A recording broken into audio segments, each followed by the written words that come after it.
João, capítulo 15, verso de número 16. Não me escolhestes vós a mim, mas eu vos escolhi a vós. E vos nomeei, para que vades e deis fruto, e o vosso fruto permaneça, a fim de que tudo quanto em meu nome pedirdes ao Pai, Ele vos conceda. Meus queridos irmãos, desde o início do programa, então, estamos tratando aqui com vocês a respeito da presença de Deus.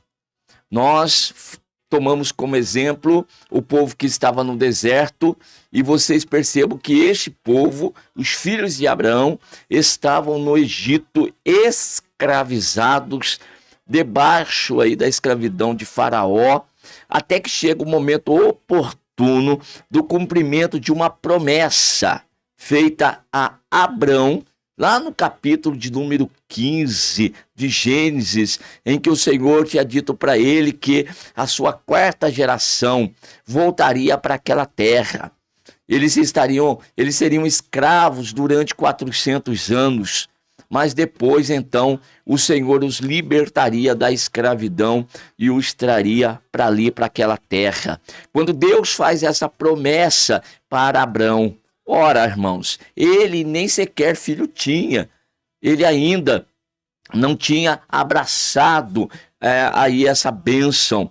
Na realidade, a esposa era estéril e ela já estava chegando numa idade também avançada.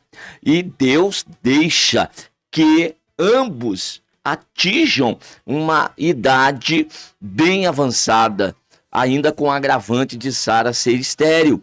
Já havia cessado o costume das mulheres, e num certo tempo Deus então aparece de novo para Abrão e reforça a promessa, e Sara ainda vai rir, por isso o nome Isaac, depois do filho. Mas existe alguma coisa demasiadamente difícil para Deus? Existe alguma coisa que Deus fale e ele não cumpra? Não existe nada que possa impedir o nosso Deus de agir. Então nós precisamos, irmãos, estar com esta palavra. Nós precisamos ter conosco uma palavra de Deus ao nosso favor, que aí, irmãos, as coisas vão se encaixar, tá bom? Os projetos, os planos de Deus não podem ser frustrados.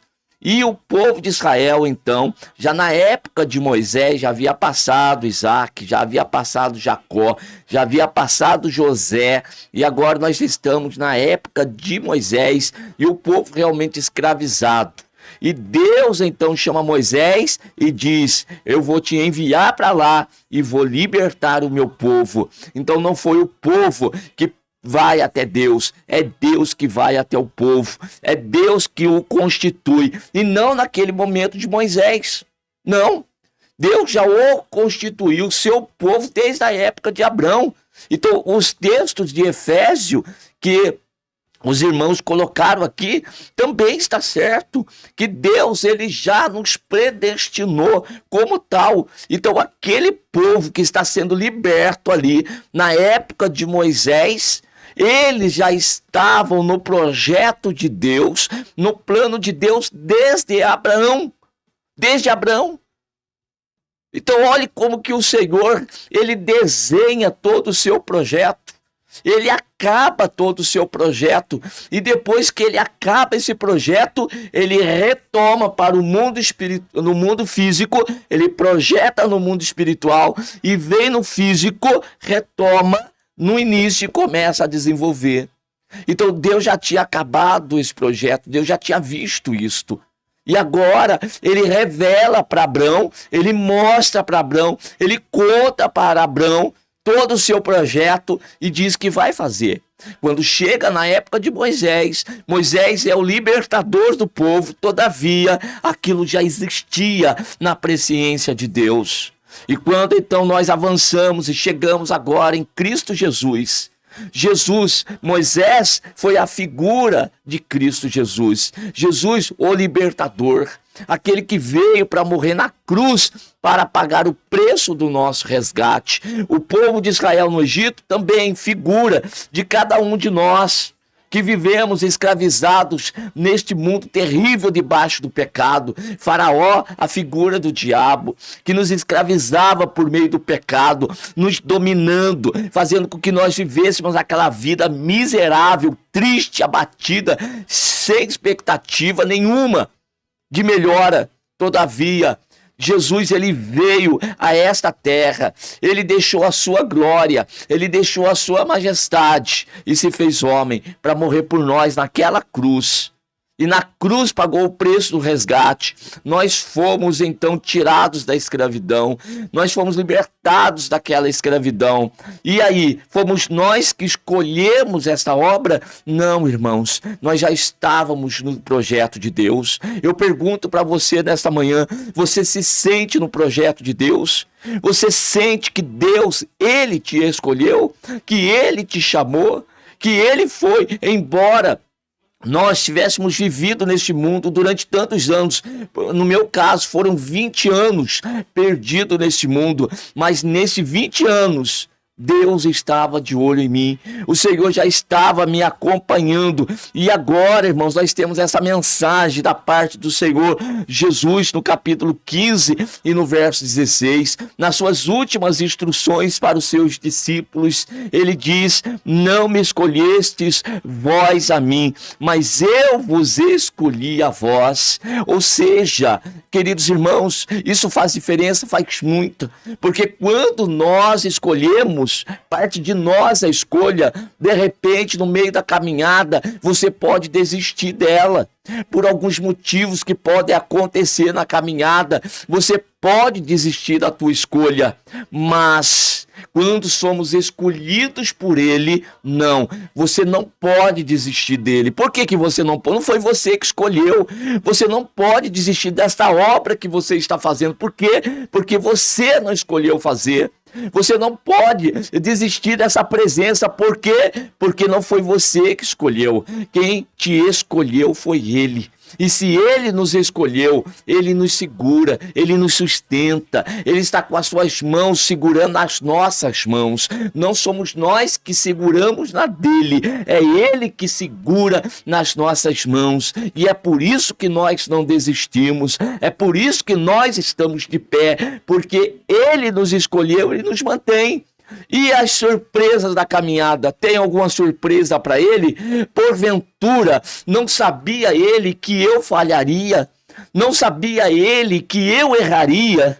Hein? Não sabia ele que eu, em um certo momento da minha caminhada, eu iria decepcioná-lo em alguma coisa?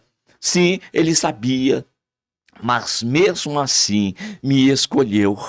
Mesmo assim, ele quis me tirar daquele charco de lodo, daquele lago horrível. Ele quis firmar os meus pés sobre a rocha. É projeto dele na minha vida. Ele conhece a minha estrutura e ele está a cada dia melhorando essa obra, aperfeiçoando essa obra para que ela fique do jeito que ele quer. Então, não fosse vós que escolhesses a mim, mas eu vos escolhi a vós e vos nomeei para que vades e deis fruto, e o vosso fruto permaneça. O principal fruto do qual Jesus está tratando aqui, irmãos, é o amor que deve existir entre nós. O nosso amor para com os nossos irmãos. Este é o novo mandamento. Que vos ameis uns aos outros, como eu vos amei. Então saibamos disto. Nós estamos numa posição hoje privilegiada, abençoada. Todavia, não somos melhores que ninguém. Ninguém pode ser desprezado. Eu não posso olhar para ninguém e dizer: eu tenho me esforçado, eu estou num nível espiritual mais elevado que qualquer um outro. Nós estamos na mesma situação, na presença dele. É ele que nos guarda, é ele que nos sustenta, é ele que nos nomeou para que nós possamos produzir fruto. Então, amar uns aos outros é graça dele, é favor dele. Também é resultado de um agir dele em nossas vidas, para que possamos fazer tudo conforme ele fez. Quando nós estávamos onde estávamos lá, Ele nos amou. E Ele não considerou a nossa circunstância, a nossa situação para nos amar. Nos amou do jeito que nós éramos. Por que nós não vamos amar uns aos outros agora? Por causa de algumas falhinhas que A, B ou C tem? Não, nós temos que amar as pessoas do jeito que elas são. Isto aqui é produzir um fruto e um fruto permanecer. E fazendo dessa forma, vem um resultado extraordinário que está aí no final do versículo, a fim de que tudo quanto em meu nome pedides ao Pai, Ele vos conceda.